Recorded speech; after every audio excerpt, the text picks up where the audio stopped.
नमस्कार दोस्तों। आज के इस वीडियो में हम बात करने वाले हैं यूरोप महाद्वीप के अंतर्गत आर्मेनिया और जॉर्जिया के बारे में। चूँकि मैं बता दूं कि मैंने उत्तर अमेरिका का एक परिचय का मैंने वीडियो बनाया था, लेकिन चूँकि यूरोप में दो देश छूट रहे थे इसलिए मैं इनकी वीडियो लेकर के आया हूं। इनको बता दूं, फिर मैं यूरोप महाद्वीप के अंतर्गत कनाडा की चर्चा करूँगा। तो इसके बाद जो आने वाला वीडियो है वो कनाडा के ऊपर होगा, लेकिन जो ये वीडियो है वो ये आर्मेनिया और जॉर्जिया दो देशों के बारे में इसमें हम चर्चा करेंगे, चूँकि ये दो देश यूरोप महाद्वीप के अंतर्गत ये छूट रहे थे। तो आइए देखते हैं यूरोप के महाद्वीप के अंदर जॉर्जिया और आर्मेनिया के बारे में। काफ़ी इंपॉर्टेंट वीडियो रहने वाला है। इसमें आपको एक विवादित क्षेत्र नगोर्नो काराबाख के बारे में बताऊंगा, क्योंकि ये आप देखेंगे न्यूज़पेपर वगैरह में जब भी विवाद की कोई स्थिति बनती है तो नगोर्नो काराबाख की चर्चा जरूर आती है। तो आइए देखते हैं क्या है पूरा विवाद और पूरी कहानी, इसके बारे में हम देखेंगे। तो आइए देखते हैं। सबसे पहले हम बात करेंगे जॉर्जिया की। तो सबसे ऊपर देखेंगे तो ये आपको देश दिखेगा जॉर्जिया। जॉर्जिया जब देखेंगे तो इसकी उत्तरी सीमा जो देखेंगे तो वो रूस से लगती है, और आप देखेंगे इसकी सीमा तो अजरबैजान से लगती है और आर्मेनिया से लगती है। इसके साथ में देखेंगे तो यहाँ पर टर्की है। इतने देशों से इसकी सीमा लगती है। और बात करेंगे इसके वाटर बॉडी, तो इसकी एकमात्र वाटर बॉडी जो है वो ब्लैक सी है। इसकी सीमा ब्लैक सी से भी लगती है, तो एकमात्र इसकी वाटर बॉडी से सीमा लगती है। और अगर जो हम बात करेंगे उत्तरी क्षेत्र में, तो उत्तरी क्षेत्र में यहाँ पर काकेशस पर्वत है इसके उत्तरी क्षेत्र में। इसके उत्तर में देखने में जान रहे हैं कि रूस पड़ता है, इसी के पास में माउंट एल्ब्रुस भी पड़ता है।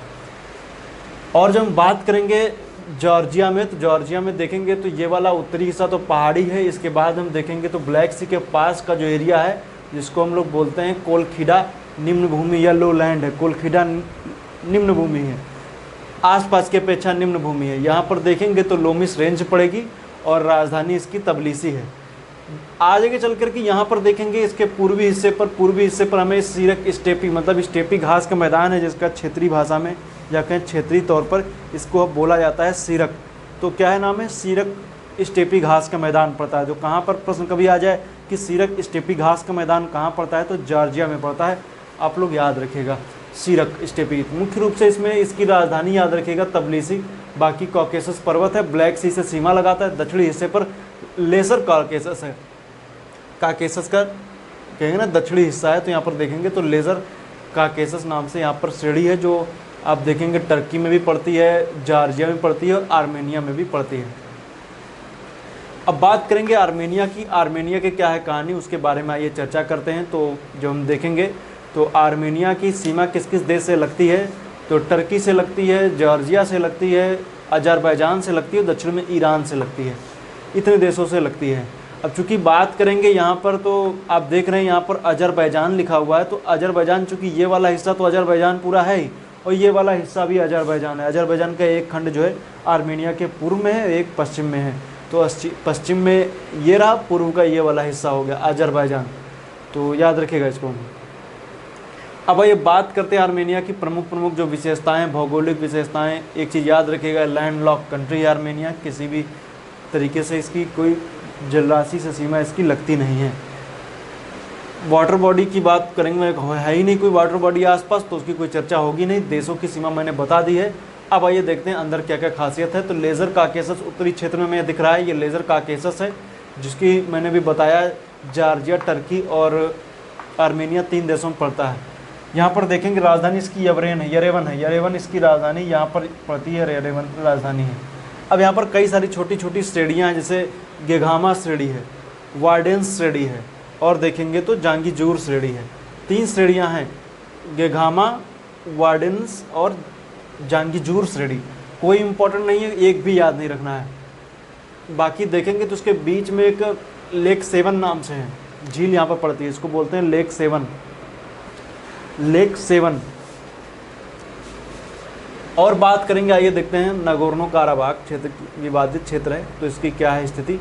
सबसे पहले बात करेंगे तो नगोर्नो काराबाख जो क्षेत्र था वो पहले अधीन था रूस के, क्योंकि सोवियत संघ के बाद में आगे चल कर के ये अलग हुआ। अलग होने के बाद में जब देखेंगे तो एक स्वतंत्र देश के रूप में आता है, और आगे चल कर के फिर अजरबैजान इसको अपने अंडर बताता है कि अजरबैजान कहता है ये मेरे अंडर है। लेकिन चूँकि स्वतंत्र देश था, सोवियत संघ भी अलग हो चुका था, विघटन हो चुका था सोवियत संघ का, तो 94-95 के आसपास की बात है। उस दौर में क्या हुआ कि नगोर्नो काराबाग क्षेत्र था वो विवादित क्षेत्र आर्मेनिया में उसका विलय हो गया, आर्मेनिया में विलय हो गया। लेकिन नगोर्नो काराबाग को वैश्विक स्तर पर आधिकारिक तौर पर ये हिस्सा जो है वो अजरबैजान का माना जाता है। लेकिन ये क्षेत्र जो है वो कंट्रोल में किसके है? ये कंट्रोल में आर्मेनिया के। ये वाला हिस्सा आप देख रहे हैं, जब आप इस जगह को देखेंगे तो डॉटेड लाइन आपको दिखती है। और दूसरी बात ये भी है कि ये जो जगह है ये आती अजरबैजान में है, लेकिन कंट्रोल किसका है? आर्मेनिया का, आर्मेनिया के अंडर में है। तो जब मैप में देखेंगे तो नगोर्नो काराबाग क्षेत्र अजरबैजान के कंट्रोल में दिखता है, अजरबैजान के पास में दिखेगा। मैप में अजरबैजान किस होगा, लेकिन इस पर कंट्रोल किसका है? आर्मेनिया का। इसी को लेकर के विवाद की स्थिति बनी रहती है। इसके ऊपर मैंने एक सेपरेट वीडियो बना रखा है, आप जाएंगे करंट अफेयर की प्लेलिस्ट जब देखेगा तो उसमें आपको मिलेगा, नहीं तो इस वीडियो के डिस्क्रिप्शन बॉक्स में मैं आपको उसका लिंक दे दूंगा। आप जाइएगा उस वीडियो को देखेगा, उसमें मैंने काफ़ी अच्छे से चीज़ें बताई हैं कि नगोर्नो काराबाग का विवाद की स्थिति कब टर्की का दखलंदाजी होगी और कहाँ कहाँ पर कैसे कैसे पूरी स्टोरी मैंने उसमें बताई है। आप जा करके उस वीडियो को देख लीजिएगा तो आपको चीज़ें अच्छे से समझ में आ जाएंगी। तो वो वीडियो काफ़ी इंपॉर्टेंट है जो मैंने बताया आपको, उसको आप ज़रूर देख लीजिएगा।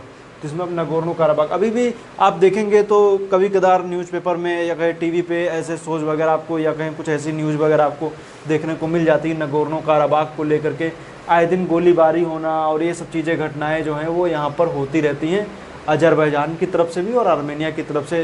दोनों लोग आसपास में फायर एक्सचेंज करते रहते हैं। तो ये हो गई बातें नगोर्नो काराबाग की और आर्मेनिया की, मैंने बता ही दी हैं। कुछ खास इंपॉर्टेंट था नहीं, लेकिन चूंकि एक देश है यूरोप में और परीक्षा की दृष्टि से कभी राजधानी वगैरह सम्मिलित करने के लिए पूछ लिया जाएगा तो आप इसको गलत ना करें। तो यूरोप महाद्वीप के लगभग सभी देशों के बारे में मैंने आपको बता दिया है, सभी देश हो चुके हैं। अब जो नेक्स्ट मेरा टॉपिक होगा उत्तर अमेरिका का एक परिचय मैंने बता ही दिया है। उसके बाद हम बात करेंगे उसमें कनाडा की, कनाडा के बाद में उत्तर अमेरिका की, फिर मैक्सिको की, मध्य अमेरिकी देश, कैरेबियन देश। कैरेबियन में भी एक क्यूबा का अलग वीडियो बना देंगे, बाकी के सबके देशों को अलग बता देंगे तो आपको थोड़ा समझने में आसानी भी रहेगी। क्यूबा चूँकि कैरेबियन में सबसे बड़े देशों में एक है, इसलिए उसके बारे में सेपरेट वीडियो बना दी जाएगी। तो उत्तर अमेरिका जैसे ख़त्म होगा, उत्तर अमेरिका ख़त्म होने के बाद दक्षिण अमेरिका, दक्षिण अमेरिका ख़त्म होगा उसके बाद ऑस्ट्रेलिया, ऑस्ट्रेलिया के बाद हम बात करेंगे अंटार्कटिका की, उसकी भी बात हम कर लेंगे। तो सभी चीज़ें जो हैं वो एक लाइन से सब चीज़ें ख़त्म होंगी ताकि आपको समझने में आसानी हो जाए। और परीक्षा की दृष्टि से मैं एक एक देश को इसलिए बता रहा हूँ ताकि आपको समझने में थोड़ा आसानी रहे, ताकि आप अच्छे से चीज़ें समझ पाएँ। बाकी इसके ऊपर मैंने पहले तो सीरीज ख़त्म कर ही चुका हूँ मैं, इसके ऊपर मैंने वर्ल्ड ज्योग्राफी की, तो आप लोग उसको देख लीजिएगा तो आपको अगर जो कोई आसपास की परीक्षा है तो आपको उसमें समझ में आ जाएगा। बाकी कुछ और बातें मैं बता दूं कि कमेंट आया ऐसे किसी का कि नोट्स कैसे बनाए जाएं, तो मैं बता दूं कि ये मैं श्रृंखला चला रहा हूं इसके नोट्स बनाने के लिए मैं बता दूं कि जैसे जो भी मैं मानचित्र बनाता हूं तो सबसे पहले क्या किया कीजिए, आप सबसे पहले मानचित्र की आउटलाइन खींच लिया कीजिए। इसके अंदर की जो भी चीज़ें मैंने बताई हैं उनको बना लिया कीजिए। जो और भी कई बार मैंने कहता हूँ कि ये इंपॉर्टेंट नहीं है उसको छोड़ दीजिएगा। जैसे इसमें मैंने बताया कि इन श्रेणियों को याद करने की ज़रूरत नहीं है तो इनको आप याद मत कीजिएगा, लेकिन जो इम्पोर्टेंट है उसको आप याद कर लीजिएगा। मानचित्र बनाएंगे तो अच्छे समझ में आ जाएगा। और एक A4 साइज़ के पेपर पे मानचित्र वगैरह बनाते रहिए, A4 साइज़ की, या फिर एक ब्लैंक कॉपी ले लीजिए, उस पर ब्लैंक पेज वाली, उस पर आप फटाफट ऐसे डायग्राम वगैरह बनाते रहिए तो एक कॉपी की तरह बन जाएगा और आपको अच्छे से बाद में जब रिवाइज करना हो तो आप आराम से उसको रिवाइज भी कर सकते हैं। तो ये चीज़ें काफ़ी इम्पॉर्टेंट हैं। और बाकी जैसे ये तो हो गई कि जो मैं डायग्राम के आधारित वीडियो है, मान लीजिए कोई बहुत से ऐसे वीडियो जो मैं डायग्राम पे आधारित नहीं बनाता हूँ, समझाने वाले वीडियो होते हैं, तो उसके लिए आप क्या कीजिए कि समझाने वाले वीडियो को जो मैं बता रहा हूँ उसको अपनी भाषा में सरल तरीके से लिख लीजिए, क्योंकि मेन मकसद समझना होना चाहिए। बाकी आपको थ्योरी तो किताबों में मिल ही जाती है कि किस थ्योरी, लेकिन आपको समझ में चीज़ें नहीं आती, इसीलिए तो मैं इस तरीके के वीडियो लेकर के आता हूँ ताकि आपको चीज़ें अच्छे से समझ में आ जाएँ।